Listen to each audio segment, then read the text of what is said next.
Germany, 1941. At the height of Nazi power, when Joseph Goebbels' propaganda machine controlled every printed word, every radio broadcast, every whisper in the streets, one man climbed to the pulpit of a Gothic cathedral in the heart of Westphalia and did something that seemed impossible. He looked at the gathered faithful, knowing that Gestapo agents were infiltrated among them, and pronounced words that openly condemned Adolf Hitler's regime. Not in code, not in metaphors, direct words that named the crime being committed. This man was not a soldier. He was not a spy. He was a Catholic bishop named Clemens August von Galen, and what he did in those 3 summer Sundays would earn him a nickname that still echoes today: the Lion of Münster. But here's what they don't tell you in history books. This bishop wasn't just risking his own life. Every person who heard those sermons, every individual who secretly copied them and distributed them across Nazi Germany, was signing their own death warrant. The Gestapo had a standard protocol for dissidents: immediate arrest, interrogation, and usually a one-way trip to a concentration camp. So why wasn't von Galen dragged from his cathedral and executed? Why did Hitler, the man who had sent millions to their deaths for far less, hesitate? By the end of this story, you'll discover a truth about power, faith, and resistance that changes everything you thought you knew about Nazi Germany. To understand the magnitude of what von Galen did, you need to understand the Germany he lived in. By 1941, the Nazi regime had been in power for 8 years. The transformation was complete. The Weimar Republic, with all its flaws and freedoms, was a distant memory. In its place stood a totalitarian machine that had perfected the art of control. Every teacher, every judge, every police officer had been either converted or replaced. The Hitler Youth had indoctrinated an entire generation of children. Neighbors reported neighbors. Children reported parents. The old Germany, the Germany of philosophers and poets, had been reborn as a nation of informants and executioners. Münster, the city where von Galen served as bishop, was no exception to this transformation. This medieval city in northwestern Germany, with its twin-towered cathedral and cobblestone squares, had become another cog in the Nazi machine. SS officers walked streets that had once been patrolled by guild masters. Swastika banners hung from buildings that had stood since the Middle Ages. The city's large Catholic population found itself in an impossible position. The church had initially made accommodations with Hitler, hoping to preserve its institutions. The Concordat of 1933 had guaranteed the church certain rights in exchange for staying out of politics. But by 1941, it had become painfully clear that Hitler had no intention of honoring any agreement. The question wasn't whether the church would be destroyed, but when and how completely. Von Galen himself was not an obvious choice for heroism. Born into Westphalian nobility in 1878, he was a product of the old German aristocracy. He had served as a priest, then as a bishop, climbing the careful ladder of ecclesiastical hierarchy. He was known for his administrative competence, his devotion to canon law, his respect for order and tradition. In other words, he was exactly the type of man who should have bent before the Nazi storm, the type who would calculate the odds, protect his institution, and tell himself that survival was the highest duty. But something in the summer of 1941 changed him, or perhaps something in Germany became so monstrous that even a careful bureaucrat could no longer remain silent. The trigger was a program the Nazis called Action T4. On paper, it was described as a mercy, the euthanasia of those deemed unfit to live. In reality, it was systematic murder. The regime had begun killing German citizens with mental disabilities, physical deformities, chronic illnesses. They called them useless eaters, life unworthy of life. The victims were taken from hospitals and care facilities, transported to special centers, and gassed. Their families received letters explaining that their loved ones had died of natural causes, often listing fabricated illnesses. By the time von Galen learned the full scope of the program, thousands had already been murdered. And the killing centers were no longer distant rumors. One had been established at Hadamar, just hours from Münster. The smoke from its crematorium drifted over German towns. Children in nearby schools sang rhymes about the buses that carried the victims, calling them murder boxes. Everyone knew, and everyone was terrified to speak. Von Galen had watched this machinery of death grow bolder with each passing month. The euthanasia program had started quietly in 1939, hidden behind bureaucratic language and medical euphemisms, but by 1941, the pretense had collapsed. Families were receiving those thin letters with their stamped condolences before the victims had even left their homes. The logistics had become so routine that mistakes were inevitable. A mother would be told her son died of appendicitis, only to remember he'd had his appendix removed years earlier. A husband would receive an urn of ashes for a wife who had been cremated against Catholic doctrine without his consent.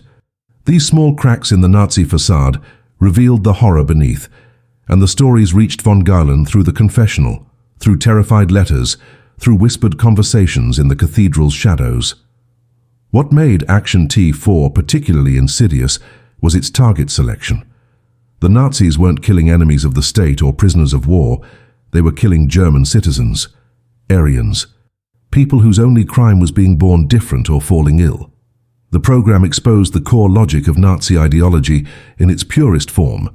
Human life had value only insofar as it served the state. A worker who could no longer work, a soldier who returned from war with shattered nerves, a child born with Down syndrome, all became expendable.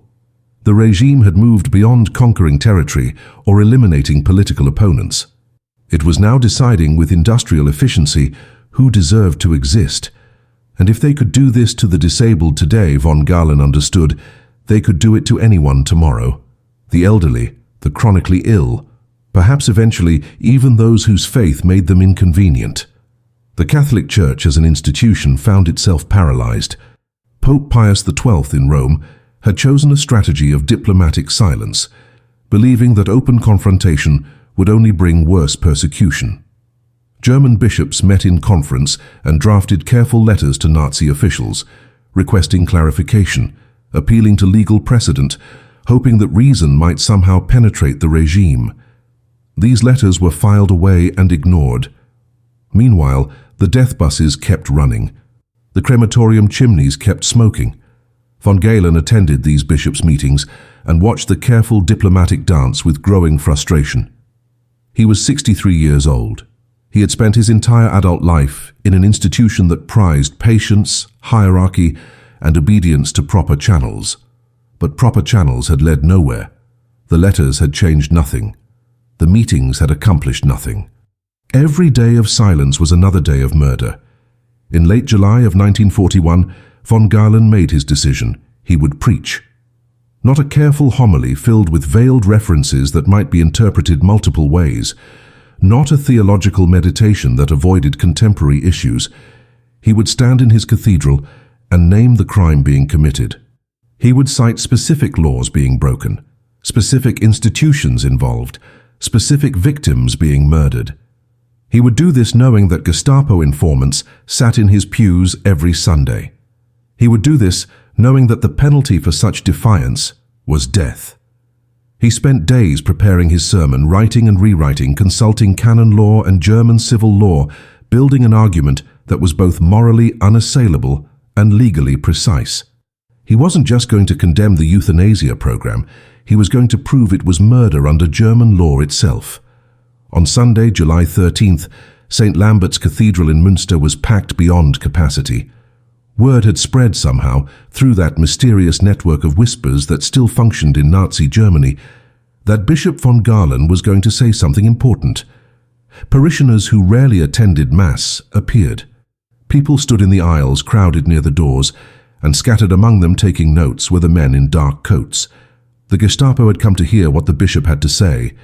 Von Galen climbed to the pulpit, looked out over the sea of faces, and began to speak. What came out of his mouth in the next 30 minutes would reverberate far beyond the stone walls of that medieval cathedral. Von Galen's voice filled the cathedral with a clarity that left no room for misinterpretation. He began not with theology, but with law. He cited the fifth commandment, "Thou shalt not kill." Then he cited the German Criminal Code, paragraph 211, which defined murder and prescribed its punishment.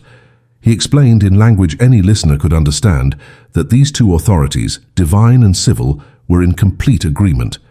Murder was murder regardless of who committed it or what uniform they wore. Then he did something extraordinary. He described the euthanasia program in explicit detail.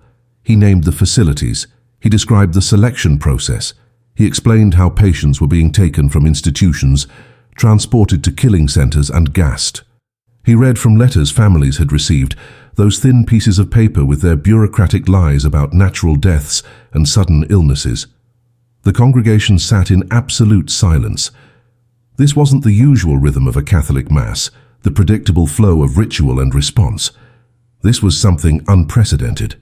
Many in that cathedral had heard rumors about the euthanasia program, had perhaps lost someone themselves, but hearing their bishop speak these truths aloud, from the pulpit, with the Gestapo listening, created a moment of collective shock. Von Galen wasn't finished. He made the connection explicit. If the state could decide that unproductive lives were worthless, then no one was safe. The war wounded returning from the Eastern Front with shattered bodies, were they next? The factory workers injured in industrial accidents, would they be eliminated too? The elderly who could no longer contribute economically, what was their fate? He was forcing his listeners to see the inevitable progression, the logical endpoint of the regime's philosophy. But von Galen went further still. He declared that anyone who participated in this program, from the doctors who selected victims, to the bureaucrats who processed paperwork, to the drivers who transported patients, all were guilty of murder under German law. He called on Catholics to refuse cooperation, to resist, to protect the vulnerable. He acknowledged the danger of his words. He told his congregation that he had reported these crimes to the civil authorities, to the police, to the courts, knowing full well that those institutions had been corrupted beyond function. He had done his duty as a citizen and as a bishop. Now he was doing his duty as a moral witness. If the Gestapo wanted to arrest him for speaking the truth, they knew where to find him. He would be in his residence, waiting. The sermon ended. Von Galen descended from the pulpit. The Mass continued with its ancient rhythms, but everything had changed. As the congregation filed out into the summer sunlight, they carried with them copies of the sermon that had been hastily printed overnight by brave parishioners. Within hours, those pages were being copied and recopied. By the next day, von Galen's words were circulating throughout Münster. By the end of the week, they had reached other German cities. Within a month, the sermon had spread across Nazi-occupied Europe. British intelligence obtained copies and dropped them over Germany by airplane. The Lion of Münster had roared, and the sound had carried far beyond anyone's expectations. The Nazi leadership was thrown into crisis. Goebbels, the propaganda minister, who had carefully constructed the image of universal German support for Hitler, now faced a bishop who had publicly shredded that illusion.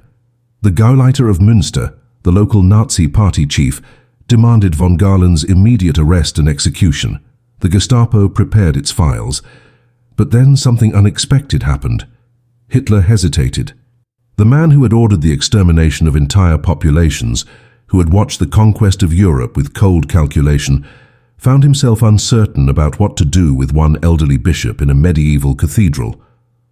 The reason for this hesitation reveals something crucial about power, about the limits of even totalitarian control, and about the specific vulnerability Hitler faced in 1941. Hitler's hesitation wasn't born from mercy or moral reconsideration. It was pure calculation. By 1941, Germany was deep into Operation Barbarossa, the massive invasion of the Soviet Union that had begun just weeks before von Galen's first sermon. Millions of German soldiers were fighting on the Eastern Front in what Hitler had promised would be a quick, decisive campaign. But the reality was already proving different. The Wehrmacht needed every resource, every ounce of domestic support, every citizen working in factories and farms to sustain the war machine. And here was the problem that made Hitler pause. Münster and the surrounding Westphalia region were overwhelmingly Catholic. The bishop wasn't just one man. He represented the spiritual authority for millions of Germans whose loyalty the regime desperately needed. Martin Bormann, Hitler's secretary and one of the most radical anti-Christian voices in the Nazi leadership, argued for immediate action. Execute von Galen publicly, make an example of him, show that no one was above the state. But others in Hitler's inner circle presented counter-arguments based on cold pragmatism. Intelligence reports suggested that if von Galen were arrested or killed, the Catholic population of Westphalia might revolt. Not an armed uprising, perhaps, but mass civil disobedience, work stoppages, a collapse of morale that could spread throughout Catholic Germany. Goebbels himself, who understood public sentiment better than most Nazi leaders, warned that martyring the bishop could create more problems than it solved. A living von Galen who could be monitored and contained was less dangerous than a dead von Galen who would become a saint and a symbol of resistance. There was also the international dimension to consider. Germany in 1941 was not yet the isolated pariah state it would become by 1944. The regime still cared about its image abroad, still needed to maintain some pretense of legitimacy, particularly with neutral nations and potential allies. Von Galen's sermons had already been picked up by foreign press. The BBC was broadcasting them. American newspapers were printing excerpts. If Hitler executed a bishop for preaching Christian doctrine and defending the vulnerable, it would confirm every accusation of Nazi barbarism that Allied propaganda had been making. It would undermine the careful narrative that Germany was fighting a defensive war against Bolshevik aggression and Jewish conspiracy. So Hitler made a characteristically ruthless compromise. Von Galen would live for now. He would not be arrested, not be publicly persecuted, but he would be watched, constrained, surrounded by a web of surveillance and intimidation. The Gestapo placed him under constant observation. His mail was intercepted and read. His phone calls were monitored. Anyone who visited him was noted and often questioned. The message was clear. The bishop could keep his life, but his freedom would be severely limited. More importantly, Hitler ordered the Action T4 program to be officially halted in August of 1941. The killing didn't stop entirely. It simply became more covert, more decentralized, but the formal program with its bureaucratic machinery and obvious crematorium smoke was shut down. This wasn't mercy. This was Hitler recognizing that von Galen had found a pressure point, a place where even Nazi power faced limits. But von Galen wasn't finished. That first sermon in July had been about euthanasia. On the following 2 Sundays, he delivered 2 more sermons that expanded his attack on the regime. On July 20th, he preached about the Gestapo's campaign against Catholic monasteries and religious orders. Properties were being confiscated, monks and nuns expelled, centuries-old institutions dissolved overnight. Von Galen detailed these injustices with the same precision he had used for the euthanasia program, citing laws being broken, constitutional guarantees being ignored. On August 3rd, his third sermon went even further. He spoke about the fundamental incompatibility between Nazi ideology and Christian faith. He explained how the regime's racial theories, its worship of blood and soil, its deification of the state, all stood in direct opposition to Catholic teaching. These 3 sermons, delivered over 3 consecutive Sundays in the summer of 1941, became known collectively as the Lion's Roar. They were transcribed, mimeographed, and distributed through underground networks with astonishing speed. Catholic resistance groups smuggled copies across borders. Soldiers received them in letters from home and passed them among comrades in trenches. Factory workers tucked them into lunch pails. Housewives hid them in cookbooks. The sermons became one of the most widely distributed pieces of resistance literature in Nazi Germany, reaching an audience of millions despite the regime's total control over official media. What made them so powerful wasn't just their moral clarity, but their specificity. Von Galen didn't speak in abstractions about evil or tyranny. He named names, cited laws, provided evidence. He gave people the language to understand what was happening to their country. The impact rippled through German society in ways both visible and hidden. Other bishops, emboldened by von Galen's example, began to speak more openly. Parish priests read his sermons from their pulpits, risking arrest. Catholic families who had tried to accommodate the regime, who had sent their children to Hitler youth meetings and hung swastika flags from their windows, began to quietly resist. They refused to give the Hitler salute. They stopped attending Nazi party rallies. They protected their disabled family members, hiding them when officials came to conduct medical assessments. This wasn't organized resistance with cells and commanders. It was something more diffuse and perhaps more dangerous to the regime, a widespread withdrawal of consent, a collective realization that the Nazi state had crossed a line from which there could be no return. Von Galen himself lived under a shadow of constant threat. The Gestapo made sure he knew he was being watched. His residence was under surveillance. His staff was infiltrated by informants. He received anonymous death threats. Nazi newspapers published vicious attacks on him, calling him a traitor, an enemy of the German people, a tool of international Jewry. Local party officials stirred up hostility wherever they could, organizing protests outside the cathedral, vandalizing church property. But they couldn't touch him directly without Hitler's explicit order, and that order never came. The bishop had become untouchable not because the regime feared him personally, but because they feared what his martyrdom would unleash. The psychological toll on von Galen was immense. He knew that his protection came at a cost paid by others. While he remained free, hundreds of lesser-known Catholics who had distributed his sermons were arrested. Some disappeared into concentration camps. Some were executed.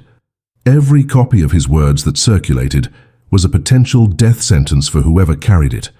Von Galen carried this burden for the rest of the war, knowing that his survival depended on a cold Nazi calculation that could change at any moment. He continued his duties as bishop, celebrating Mass, hearing confessions, administering his diocese, but always with the knowledge that he was living on borrowed time. He prepared himself mentally for arrest, for torture, for execution. He wrote letters to be opened after his death. He put his affairs in order again and again. Yet through all of this, von Galen maintained his defiance in smaller, persistent ways. He refused to give the Hitler salute. He declined to attend Nazi functions. When party officials visited, he received them with icy formality, but never with deference. He used every sermon, every pastoral letter, every public appearance to push back against the regime's encroachment on religious life. He couldn't deliver another sermon as explosive as those three in the summer of 1941. The surveillance was too tight, the danger too immediate, but he found ways to resist within the constraints imposed on him. He became a master of implication, of coded language that his congregation understood perfectly, even as it gave the Gestapo nothing concrete to prosecute. As the war dragged on and Germany's fortunes deteriorated, von Galen's position became increasingly precarious. By 1943, the Wehrmacht was retreating on multiple fronts. The catastrophic defeat at Stalingrad had shattered the myth of German invincibility. Allied bombs were falling on German cities with increasing frequency and intensity.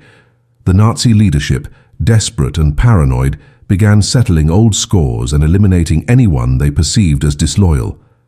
The list of people marked for future liquidation grew longer each month. Von Galen's name was on that list. Documents discovered after the war revealed that Hitler had explicitly ordered the bishop's execution to be carried out as soon as military victory was secured. The plan was clear. Let von Galen live during the war to avoid domestic unrest, then eliminate him during the victory celebrations when his death could be disguised as an accident or blamed on resistance elements. But victory never came. Instead, Germany descended into apocalyptic collapse. The Allied advance from both east and west accelerated through 1944 and into 1945. Nazi officials who had spent years terrorizing others now fled for their lives. The Gestapo agents who had monitored von Galen so carefully disappeared, some killed in the fighting, others attempting to blend into the civilian population, destroying their uniforms and credentials. The elaborate machinery of surveillance and control that had kept the bishop under constant watch simply disintegrated. In those final chaotic months, von Galen witnessed the regime's death throes from his cathedral in Münster. The city itself was devastated by Allied bombing, its medieval center reduced to rubble, but the twin towers of St. Lambert's Cathedral remained standing, a Gothic monument to permanence amid destruction. When American forces finally liberated Münster in April of 1945, they found von Galen still at his post, ministering to a traumatized population amid the ruins. The bishop who had defied Hitler from the pulpit had outlived the dictator by weeks. Hitler had committed suicide in his Berlin bunker on April 30th. Von Galen, at 67 years old, exhausted and bearing the psychological scars of 4 years under death threat, had survived. But survival brought its own complicated legacy. Post-war Germany faced the agonizing process of confronting what had been done in the German name. The full horror of the Holocaust was being revealed as concentration camps were liberated. The industrial-scale murder of 6 million Jews, along with millions of others deemed undesirable by the regime, shocked even those Germans who had opposed Hitler. Von Galen found himself in an uncomfortable position. He had opposed the euthanasia program vocally and courageously. He had criticized Nazi interference in religious life. He had maintained his defiance throughout the war. But he had not spoken out against the persecution and extermination of Jews with the same public clarity and force. Like many Catholic leaders of his era, he had focused on defending church institutions and Catholic victims, while remaining largely silent about the genocide unfolding around him. This silence would complicate his legacy in the decades to come. Some historians would argue that he had done what was possible under impossible circumstances, that any broader resistance would have been suicidal and ineffective. Others would point out that if von Galen could defy the regime on euthanasia and survive, perhaps he could have done more for other victims. The Vatican, recognizing von Galen's wartime courage, elevated him to cardinal in February of 1946. It was an honor that came 11 years after he had been appointed bishop, a recognition of his unique role in resisting Nazi tyranny. Pope Pius XII, whose own wartime record remained controversial, wanted to demonstrate that the Church had produced heroes during the dark years. Von Galen traveled to Rome to receive his cardinal's hat, one of the few German church leaders to be so honored in the immediate aftermath of the war. But the journey exhausted him. His health, never robust, had been further compromised by the stress of the war years. He returned to Münster in March, greeted by crowds of Catholics who saw him as a living symbol of moral resistance.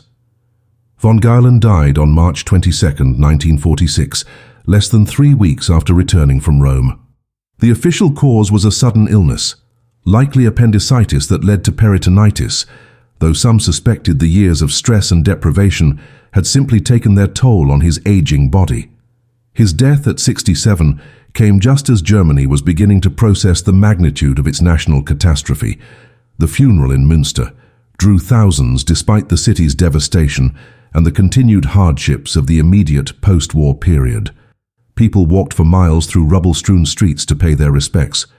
They saw in von Galen something desperately needed in that moment of German history, proof that not everyone had surrendered to evil, that resistance had been possible, that moral courage had existed even in the darkest hours. The legacy von Galen left behind was complex and contested from the start.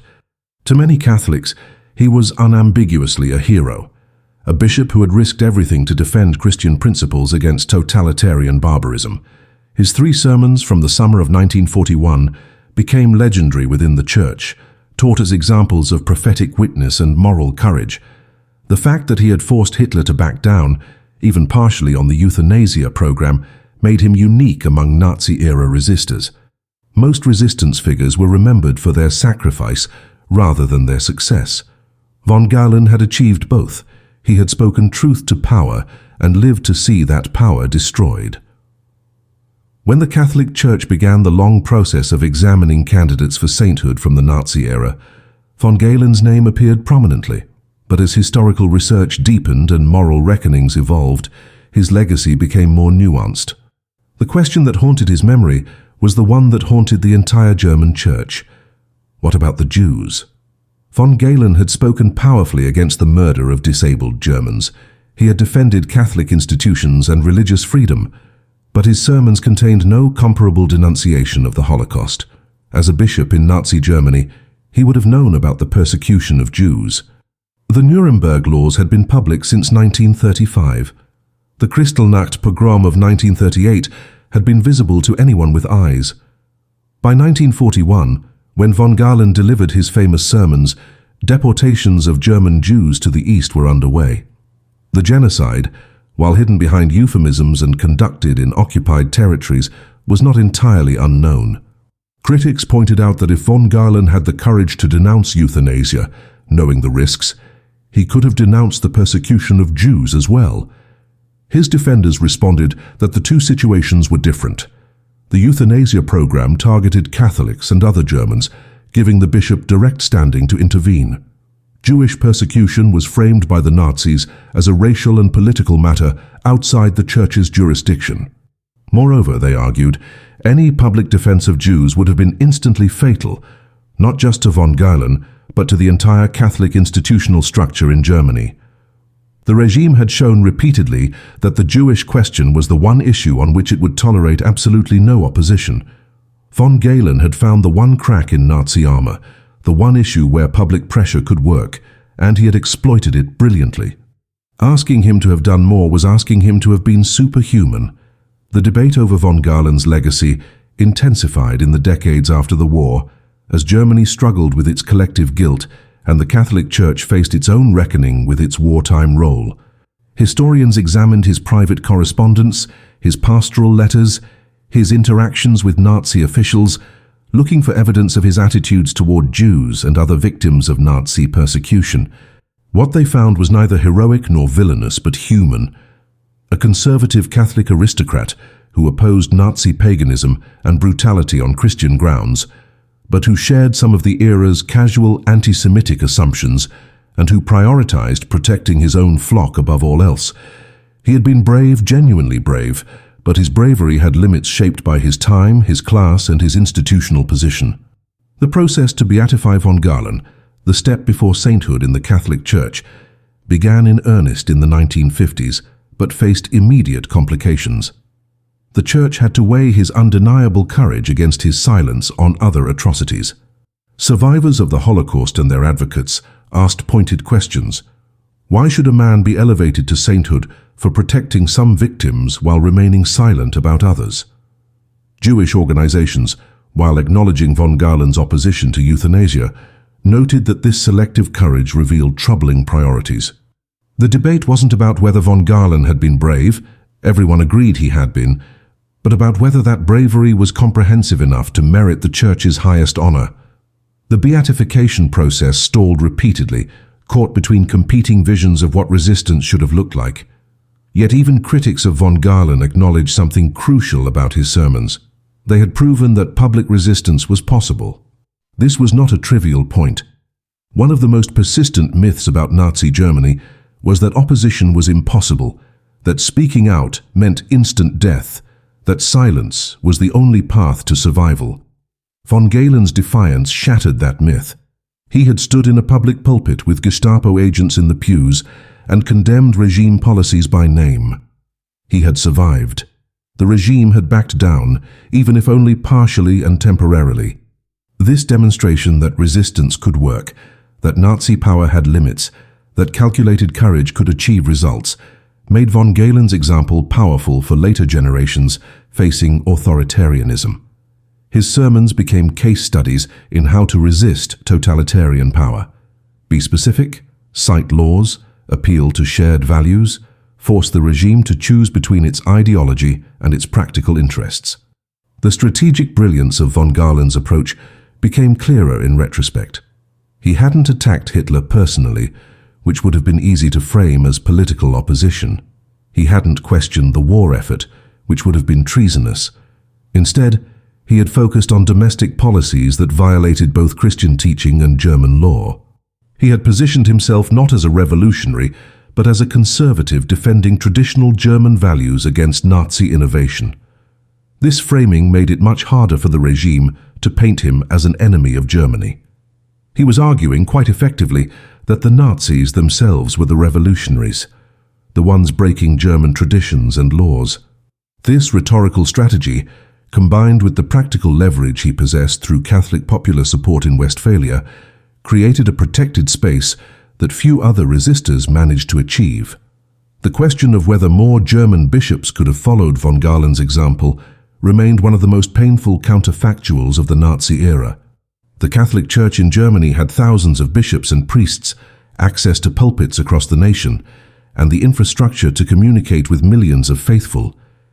If even a fraction of church leaders had spoken as von Galen did, could the Holocaust have been prevented or diminished? The question was unanswerable but haunting.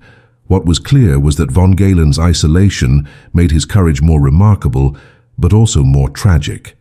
He had shown a path that almost no one else chose to walk. Whether that was because the path was too dangerous or because other church leaders lacked his courage remained debated.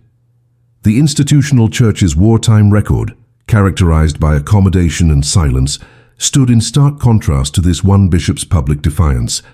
By the early 2000s, after decades of historical research and moral debate, the Vatican moved forward with von Galen's beatification. In October 2005, Pope Benedict XVI, himself a German who had lived through the Nazi era as a teenager, declared von Galen blessed. The ceremony acknowledged both his courage and the complexity of his legacy. He was honored specifically for his opposition to euthanasia and his defense of human dignity, with the understanding that this represented one crucial but not comprehensive form of resistance. The beatification was neither a whitewashing of his limitations nor a dismissal of his achievements, but an attempt to recognize moral courage while acknowledging its historical context and constraints. Today, von Galen's story occupies a strange space in historical memory. In Germany, particularly in Münster and the Westphalia region, he remains a revered figure. The cathedral where he preached still stands, its pulpit a pilgrimage site for those interested in resistance history. Streets bear his name. Monuments commemorate his courage.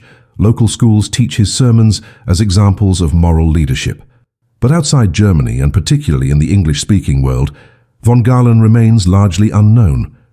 Ask most people to name figures who resisted Hitler, and they'll mention Dietrich Bonhoeffer, the Lutheran pastor who joined an assassination plot and was executed. They'll mention Sophie Scholl and the White Rose student movement. They might mention Klaus von Stauffenberg and the failed July 20th bomb plot. But the Lion of Münster, the only German bishop who publicly defied Hitler from the pulpit and survived, rarely appears in popular consciousness. This obscurity is partially explained by the language barrier. Von Galen's sermons, powerful in German, lose something in translation. The careful legal arguments, the citations of specific German laws and Catholic doctrine, the cultural references that would resonate with German Catholics, all become less accessible to international audiences. Moreover, his story doesn't fit neatly into preferred narratives. He wasn't martyred, which makes him less dramatically compelling than figures who died for their resistance. He wasn't part of an assassination plot or underground network, which makes him less exciting than cloak and dagger resistors. He was a bishop defending church doctrine, which can seem less heroic than armed rebellion. And his silence on the Holocaust complicates any attempt to present him as an uncomplicated hero, making his story harder to package for mass consumption. But perhaps the deeper reason for von Galen's obscurity lies in what his story reveals about resistance itself. His success was built on calculation, on identifying the specific vulnerabilities in Nazi power and exploiting them. It required understanding that Hitler needed Catholic support for the war effort more than he needed ideological purity on euthanasia. It required accepting that resistance would be limited, specific, focused on achievable goals, rather than comprehensive opposition.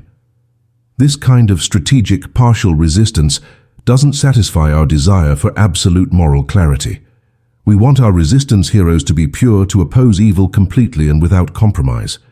Von Galen's approach, effective as it was, reminds us that real resistance in totalitarian systems is often messy, limited, and morally ambiguous. The euthanasia program that von Galen opposed never fully resumed its initial scale after his sermons forced its official suspension. Historians estimate his intervention saved thousands of lives, perhaps tens of thousands.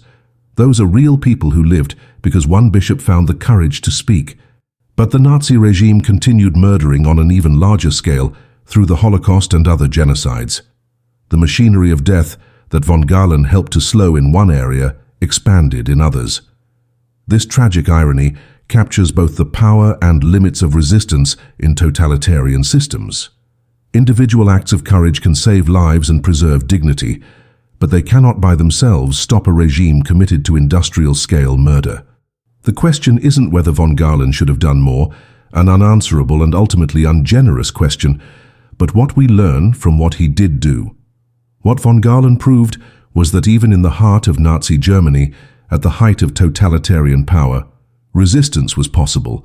It required courage, certainly, but also intelligence, timing, and an understanding of political leverage. It required accepting risks, but also calculating odds. It required moral clarity about specific evils, even if comprehensive opposition was impossible. These lessons remain relevant wherever authoritarian power threatens human dignity. Von Galen's sermons are still studied by dissidents and human rights activists facing oppressive regimes, not as a perfect blueprint, but as proof that speaking truth to power can sometimes, under the right circumstances, actually work. The final question about Clemens August von Galen is not whether he was a perfect hero, because perfection is not a human quality, but whether his example matters in our time. We live in an era where authoritarianism is resurgent across the globe, where propaganda and disinformation shape public opinion with sophisticated techniques, where ordinary people once again face the question of whether to speak out or remain silent in the face of injustice. Von Galen's story offers no easy answers, but it provides something perhaps more valuable: evidence that resistance is possible even when it seems suicidal, that calculated courage can achieve results even against overwhelming power, and that individual moral witness can inspire collective action. What made von Galen effective was not reckless bravery, but strategic courage. He didn't oppose everything the Nazi regime did, which would have been instantly fatal and ultimately futile. Instead, he identified specific policies where he had both moral standing and practical leverage. He built his case on grounds that even some Nazis found difficult to dismiss: German law, Christian doctrine, traditional values. He forced the regime to choose between ideological purity and practical necessity. This approach didn't dismantle the Nazi state. Nothing short of total military defeat could do that. But it did save lives and preserve a space for moral witness.